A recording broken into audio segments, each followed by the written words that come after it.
Hello YouTube! In this video I'm going to present an interesting skeptical argument that's given by Olle Risberg in his article Meta-Skepticism. So this is a new skeptical challenge. Now traditionally discussions of skepticism are concerned with questions such as, do we have knowledge? Are any of our beliefs justified? Are any of our beliefs rational? Etc. The meta-skeptical challenge concerns the question of the significance of knowledge, justification, rationality. What does it matter whether or not our beliefs count as knowledge? So I will begin by filling in some of the background here, and then I will present meta-skepticism. So we begin with conceptual pluralism. Conceptual pluralism is the view that for any concept that we use, there are a host of similar concepts that we might have used instead. So think about the term God. How do we define this term? Right? What concept does this term express? Well, in traditional philosophy, the term God is taken to refer to an omnipotent, omniscient, benevolent creator of the universe. This being is eternal. It is immanent, which means it is like it exists within the universe. It's manifested in the universe. It is transcendent, which means it is independent of it also exists outside of the material universe. That's the classical philosophical picture of God. But of course, there are many other concepts of God. There are many other godlike concepts. In fact, most people who use the term God probably don't have this traditional philosophical God concept in mind. We might hold instead that God is just the omnipotent, omniscient creator of the universe, or we might hold that God is just a very powerful, very knowledgeable creator of the universe. So there are these broader concepts of God, and obviously some people will count as atheists on the sort of traditional philosophical concept, but not on these broader concepts of God.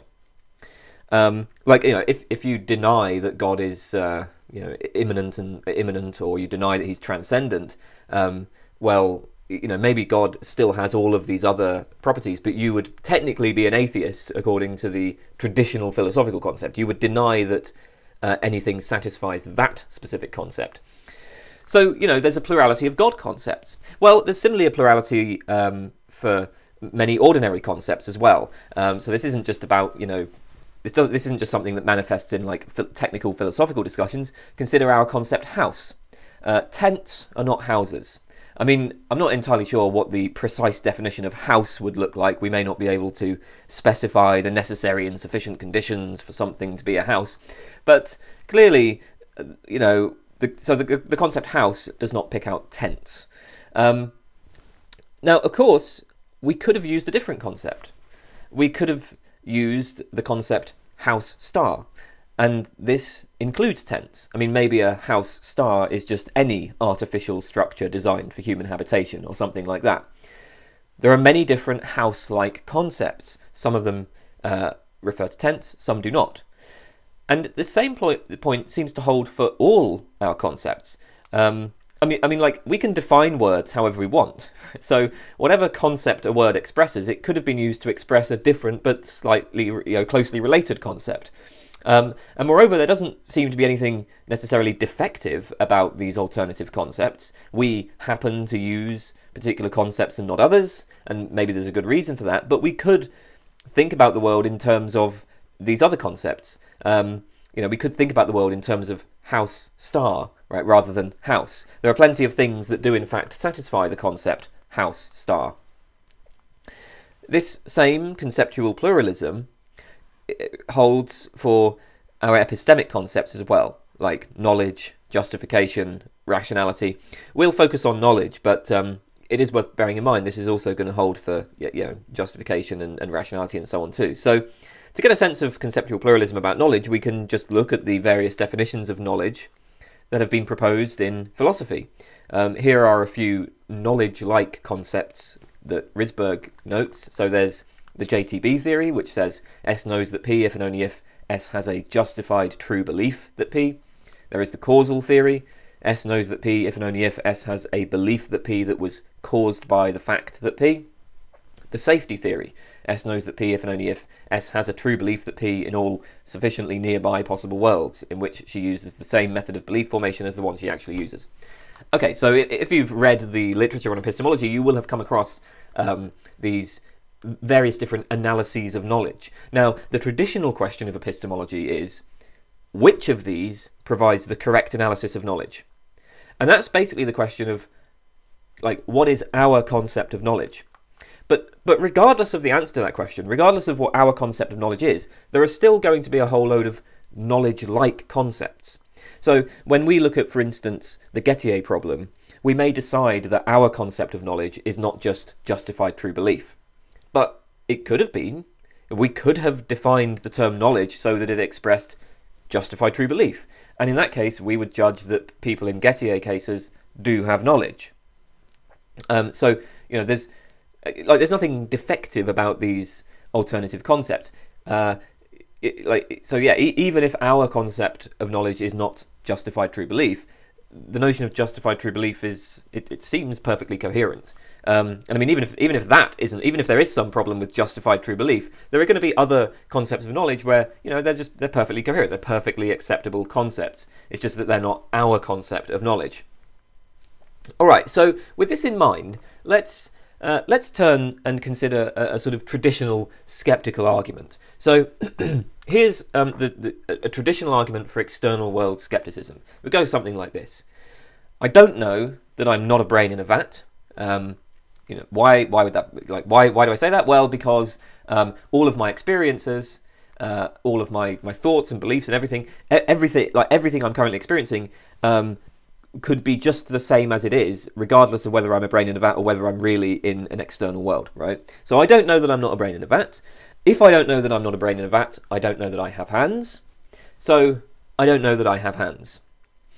Now, obviously, you know, you can run the same argument for any external world object, right? So this is going to conclude that we have no knowledge of the external world. Now, the thing to notice is that on at least some knowledge-like concepts, this argument is sound.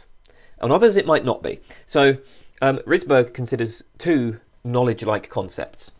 So knowledge one, I know, one, that P, if and only if P is true, and I can, on the basis of how things seem to me, distinguish the truth of hypotheses that entail P and the truth of hypotheses that entail not P. So I know, one, that I have hands, just in case it's true that I have hands, and I can, on the basis of my experience, right, essentially distinguish having hands from not having hands. It must make some difference to what I'm experiencing. But of course, if I'm a brain in a vat, again, my experience would be identical, or at least it could be identical. So if we assume knowledge one, it looks like the skeptical argument goes through. On the other hand, knowledge two, I know too that P, if and only if P is true, and my belief that P was caused by the fact that it represents. Now this is a little less friendly to skepticism. I have various beliefs about the world, including the belief that I have hands, and on knowledge two, I know too that I have hands, just in case this belief is true and it's caused by the fact that I have hands. Well, provided that there is in fact an external world, the objects of which cause our beliefs, then given this knowledge concept, the skeptical argument fails. I do know that I have hands. So knowledge one is a skepticism-friendly concept. Knowledge two is a skepticism-unfriendly concept. So, you know, I mean, a knowledge concept is skepticism-friendly if it makes the skeptical arguments successful, if it turns out that we don't have knowledge per that concept. And a knowledge concept is skepticism-unfriendly if it turns out that the skeptical arguments fail. Now, okay, so suppose then that we are able to defeat the traditional skeptical argument. We're able to show that on our concept of knowledge, we do have knowledge of the external world. So suppose we're able to show that, you know, our concept of knowledge is knowledge too. Well, in that case, the skeptical argument would fail. But there's a further question here. Why does this matter? I mean, there are a variety of knowledge-like concepts. even if we show that the skeptical arguments fail according to our ordinary concept of knowledge, so what? Why is this concept the most important one? So like, so suppose I demonstrate that the ordinary concept of knowledge is knowledge 2, right? Well, in that case, okay, the skeptical argument doesn't work. I mean, it looks like we could respond to that by just saying, all right, but that's not the kind of knowledge that matters. What matters is knowledge 1.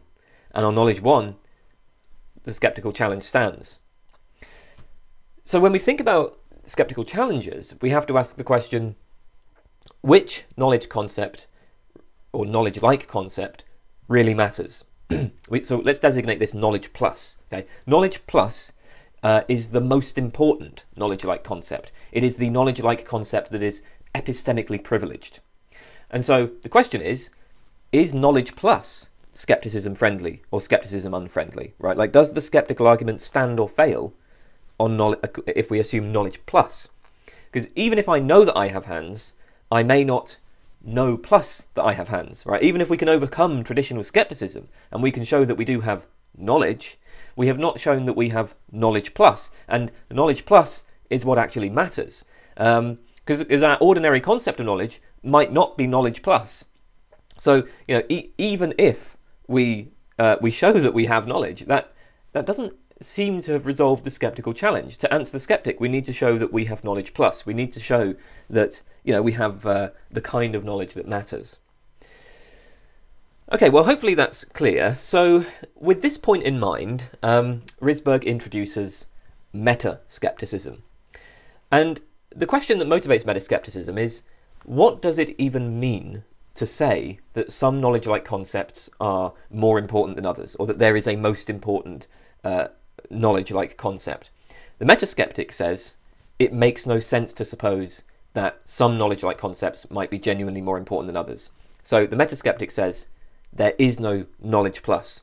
The very idea of knowledge plus is meaningless or incoherent or something like that. As the meta-skeptic sees it, there are various different knowledge concepts, some that are friendly to skepticism and some that are unfriendly to it. And there is nothing that genuinely favours the skepticism unfriendly concepts over the skepticism friendly ones. There is nothing that favours the knowledge concepts that would allow us to that would sort of refute the skeptical argument over those concepts on which the skeptical argument stands. So even if we know that there is an external world on our current concept of knowledge, there are many other equally legitimate knowledge-like concepts that our beliefs fail to satisfy. And there is nothing that favours our knowledge concept over these other knowledge-like concepts. This is meta-skepticism. Now we might think that this leaves the skeptic and the anti-skeptic with a kind of draw. Our beliefs count as knowledge per some knowledge-like concepts and not per others. But Risberg suggests that things are not so easy for the anti-skeptic. A general assumption in much of the debate about skepticism is that skeptics don't need to win, they only need to draw. Indeed, skeptics are arguably not even aiming to win, at least not the radical skeptics, not the Pyrrhonian skeptics. The Pyrrhonian skeptic suspends judgment. She does not make the positive claim that there is no knowledge or that no belief is justified or anything like that. Oh no, she suspends judgment about everything. So it's not clear that skeptics are trying even to win. What the anti-skeptic needs is some sort of positive justification for her own claim that there is knowledge. So if we think, consider again this argument for external world skepticism, right? I don't know that I'm not a brain in a vat. If I don't know I'm not a brain in a vat, I don't know I have hands, so I don't know I have hands. Well, maybe in the end we say that there's no good reason to affirm the premises. So we don't have any particular reason to affirm that, say, I don't know I'm not a brain in a vat. But suppose we also have no reason to deny those premises. Well, now it looks like, if we don't have a reason to deny them, it looks like the skeptical argument stands, or at least the skeptical challenge stands. Especially because, again, if we were to have good reason to affirm those premises, we would to some extent be resisting skepticism, since we would be claiming to know at least two things. But anyway, the point is, it's not enough merely to say that there is no good reason to affirm the premises. We need a good reason to deny one of them. Without that, the argument retains its skeptical force. As Risberg puts it, if there is nothing that favours a non-skeptical view, then it does not help the non-skeptic if nothing favours a skeptical view either. That's the way that traditional debates about skepticism have been framed, and the same point, Risberg suggests, holds with respect to knowledge-like concepts. So, according to Meta-Skepticism, it makes no sense to suppose that some knowledge-like concepts might be more important than others. If this makes no sense, then there is nothing that favours the skepticism-unfriendly concepts over the skepticism-friendly concepts. So, okay, sure, nothing favours the skepticism-friendly concepts. So nothing favours the skeptical view. But that doesn't help the anti-skeptic. After all, many skeptics they don't claim that anything favours skepticism. What the anti-skeptic needs to show is that something favours the skepticism-unfriendly concepts. She needs to show that our beliefs satisfy the knowledge-like concept that matters. She needs to show that that something favours anti-skepticism. And according to Meta-Skepticism, she has no way to do that. So that's why Meta-Skepticism constitutes a sort of a new skeptical challenge. All right, so the question is then, what can it mean to say that some knowledge-like concepts are, privileged or more important or whatever? And of course, when we talk about importance here, what matters is, I guess, epistemic importance. I mean, obviously, we might argue that some knowledge-like concepts have other types of importance. Maybe some of them are legally important in a given jurisdiction or something like that for some reason. I mean, however that would work. But, obviously not just any kind of importance will do. It has to be sort of related to our epistemic inquiry. So I'll go through a couple of the responses that Risberg discusses. A first option is to appeal to the relation between knowledge and other epistemic concepts. We might say that what makes a knowledge-like concept most important is that this concept is what is conducive to some other epistemic state. So, for instance, understanding. Well, we value understanding, so we will also value that particular knowledge-like concept. The general problem with this kind of move, Risberg says, is that this point about pluralism is just going to re-arise with respect to these other concepts. So why should we care about understanding rather than any number of other understanding-like concepts? For each knowledge-like concept, there will be a corresponding understanding-like concept. In fact, we don't even have to imagine this, because just as philosophers have come up with different definitions of knowledge, so they have come up with different definitions of understanding and different accounts of the relation between knowledge and understanding. So, our concept of understanding could be any of these. Appealing to other concepts just pushes the meta-skeptical problem one step back. A second option is provided by what Risberg calls domestic interpretations. Basically, these interpretations of importance focus on what we are like and what our interests are. These are concerned with what we care about. So one option here is to say the knowledge-like concept that is most important is the one that best captures what we are interested in when we engage in inquiries like epistemology, right? An alternative, perhaps more ambitious sort of view might be to say the knowledge-like concept that is most important is whichever one we are naturally inclined towards as a result of our biological and psychological constitution. So maybe it's the case that creatures like us, creatures with bodies and minds like ours who live in environments like the ones that we live in, perhaps creatures like us just tend to be drawn to particular knowledge-like concepts over others. So if there is some unique concept in particular that we are drawn to, then we might designate that one as the most important. So on these views, knowledge plus is defined with reference to us, with reference to our interests or to how we are inclined to think. For a knowledge-like concept to be important is just for it to be important to us, for it to capture what we care about.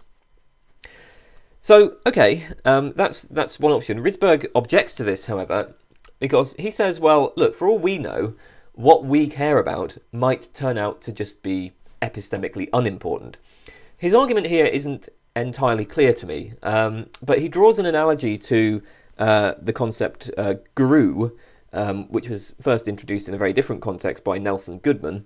But anyway, the concept GRU is a rather strange concept. So GRU is defined as follows. When we say that X is GRU, we mean either X is observed before 2030 and is green, or it is not observed before 2030 and is blue. So if you sort of take, right, so you can kind of take the things that are observed before 2030, all of the green things observed before 2030 are GRU, and all of the blue things that are not observed before 2030 are blue. Those things, green observed before 2030, blue if not observed before 2030, all those things are GRU. So again, this is a rather odd sort of concept, but imagine an alien community that uses this concept, right? We come across a bunch of extraterrestrials that think of things in terms of GRU for some reason, and we can stipulate that this concept GRU captures what members of that community are interested in when they make judgments about colour, and maybe even something about their biology strongly inclines them towards using this concept. Well, nevertheless, Risberg says, we would look at this and say, yeah, but I mean, the aliens may use that may capture what they're interested in, but GRU fails to track the natural kinds. It fails to carve nature at its joints. Even if this concept GRU is connected to what aliens are interested in, this doesn't show that it has any greater, epistemic or metaphysical significance. It's the concept, so it's green and blue. Green and blue are the concepts that track the important distinctions. GRU is this, weird sort of gerrymandered concept. It's this, and that's not tracking anything important. So GRU is, even though it's the one they use, we would judge it to be less important. Along the same lines, it might be the case that what we care about isn't genuinely of epistemic importance. Okay, so I'm not sure what to make of this. I have to say, I think one problem here is it's not clear to me what work this GRU analogy is supposed to be doing, because I think I'm not sure why we should judge that the concept GRU is less important than the concept green. So okay, GRU does not track natural kinds, whereas green does, maybe. I mean, but even if that's the case, tracking natural kinds, why should that be the only thing that matters? And actually, Risberg says elsewhere in his article that that sort of thing isn't the only thing that matters. So yes, GRU is a strange concept. It's surprising that the aliens would use this concept, but then we don't know anything about them or how they see the world. Maybe if we were to fill in the details of this thought experiment with more detail about how their society functions and the sorts of projects that they're interested in pursuing, maybe it would make sense to us that they use the concept GRU. And although this concept is bizarre, there's nothing defective or incoherent about it as a concept, in the sense that it's perfectly coherent, right? It's not like we're going to be involved in logical inconsistencies or whatever by using this concept. Moreover, there are plenty of things in the world that do in fact satisfy the concept, and it's easy. It's easy, or at least relatively easy, to determine which objects satisfy it. It's just the green things that are observed before 2030 and the blue things that are not observed before 2030. So establishing the things in the world that GRU picks out is fairly straightforward. So I'm not really sure why we would sort of be saying that this concept is like less important or less significant than our concepts of green and blue. But there's a second problem here as well, which is that, and I think this is the more serious problem, at least as far as I'm concerned, is that Risberg's response seems to just be assuming that there's some sort of independent fact of the matter about what's important or about what matters. So, he's saying, well, even if this knowledge-like concept captures what we care about, maybe what we care about will turn out to be unimportant. It might turn out to be not worth caring about. And, I mean, this is assuming a kind of objectivism about what matters. I am more inclined to be a subjectivist about those sorts of claims. I'm inclined to say that importance is always relative to what individuals care about. There's nothing more to something being important than that we find it important. So, I can just stipulate that I care about some particular knowledge-like concept, that this is the concept that matters to me, and I'm not wrong about that, in my view. I would say that the very notion of objective importance is nonsense. So yeah, if you are approaching this from that kind of subjectivist position, then I think Risberg's response is not going to look convincing. But perhaps things are not so easy, even for the subjectivist.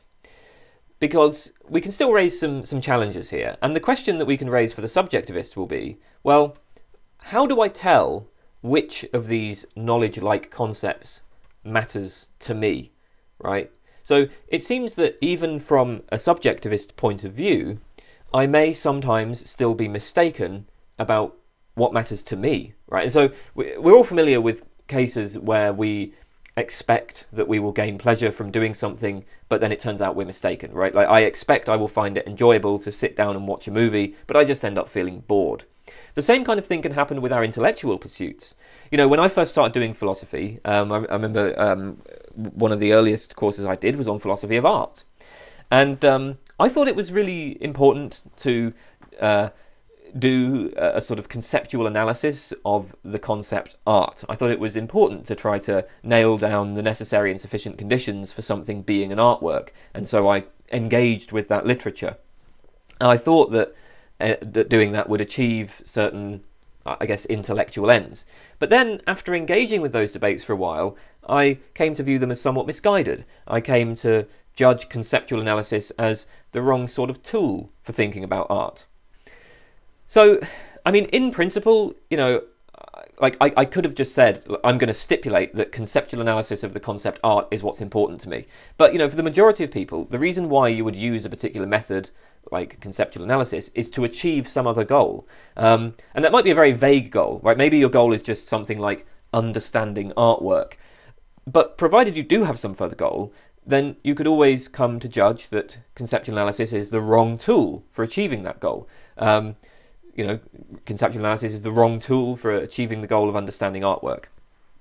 All right, so it seems we might make the same point about our concepts. We might say the same is the case for the concept knowledge. When people talk about knowledge, they're not interested in the concept of knowledge just for its own sake. Knowledge is important to us because it has connections to our other desires and goals and so on. So we can raise the question, how do we tell which of the many knowledge-like concepts would best realise our desires and goals? And this might open up the space for a meta-skeptical attack. We might say, well, actually, for a great variety of knowledge-like concepts, there's just no fact of the matter which is best for realising a person's desires and goals. So even if our current concept of knowledge is skepticism unfriendly, the meta-skeptic might argue that we could replace this with a skepticism-friendly concept without any negative consequences. And, after all, we could point out, well, look, there are plenty of people who have embraced skepticism, but who have gone on to live perfectly, good lives, right? Lives that, we would judge to be perfectly good lives. It doesn't seem that skeptics in general are worse off than the rest of us. So, even if we had a concept of knowledge that was skepticism friendly and, the skeptical arguments ended up standing,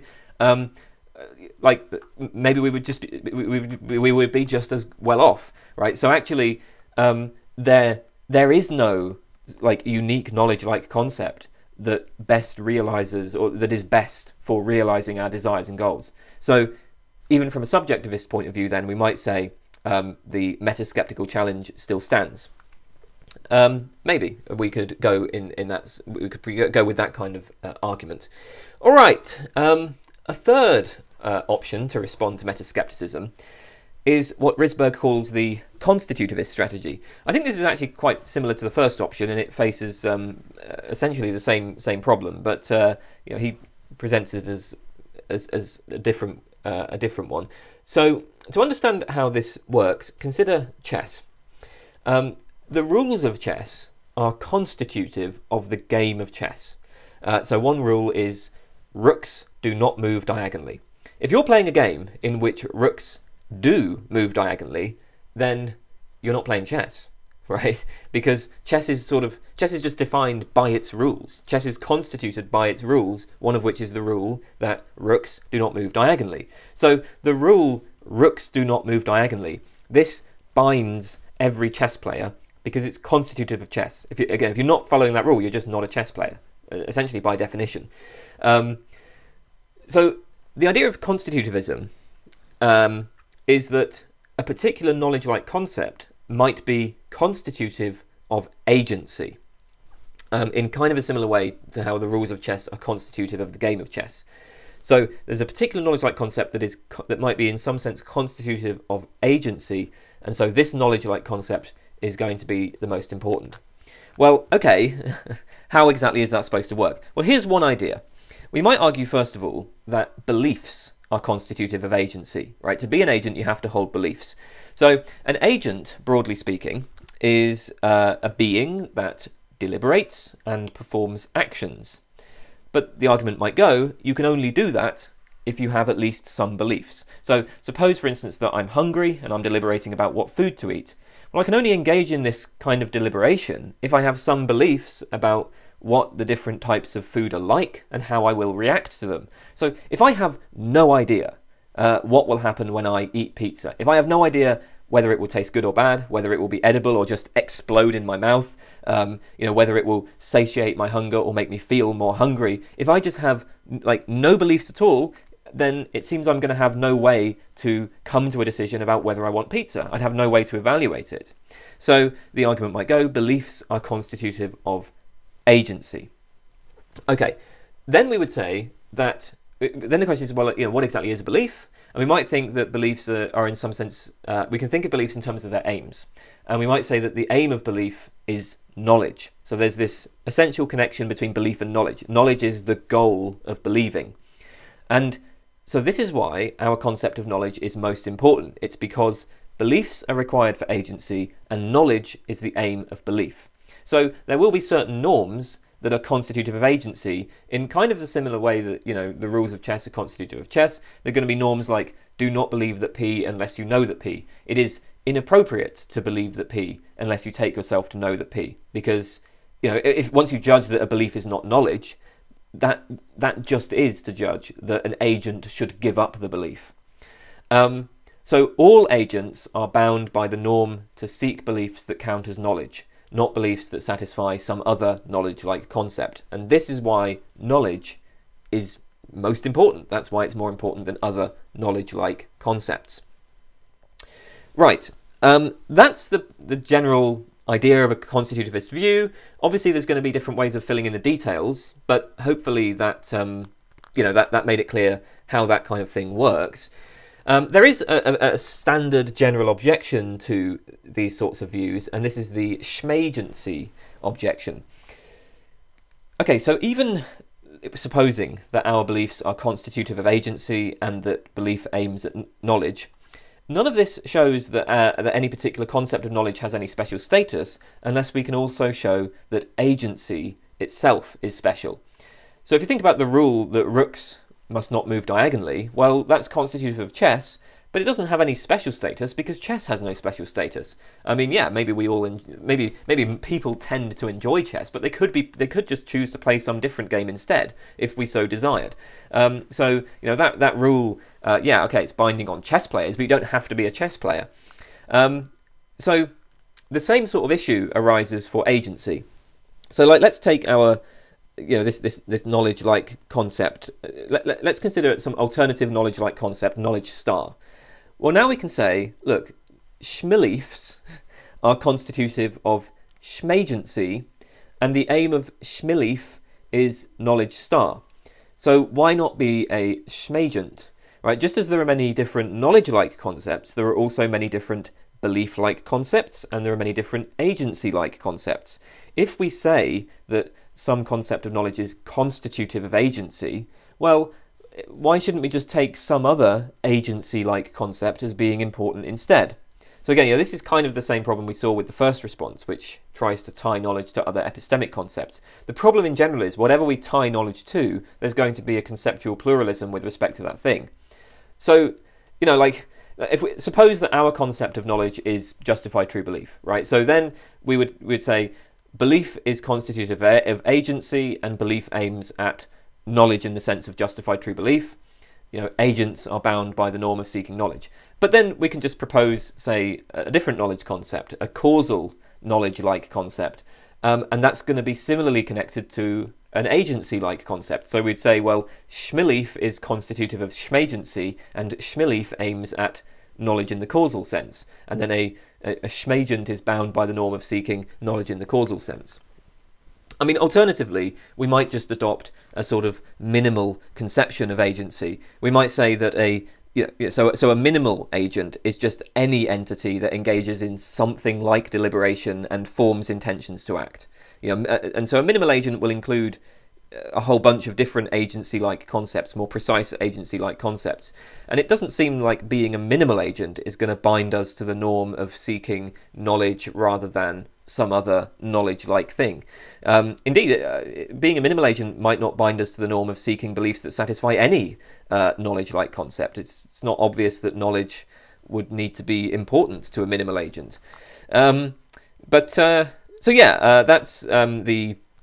the central challenge to these sorts of constitutivist views. I think that's enough for today. That is the problem, or at least the challenge, of Meta-Skepticism. That's all. Thanks for watching.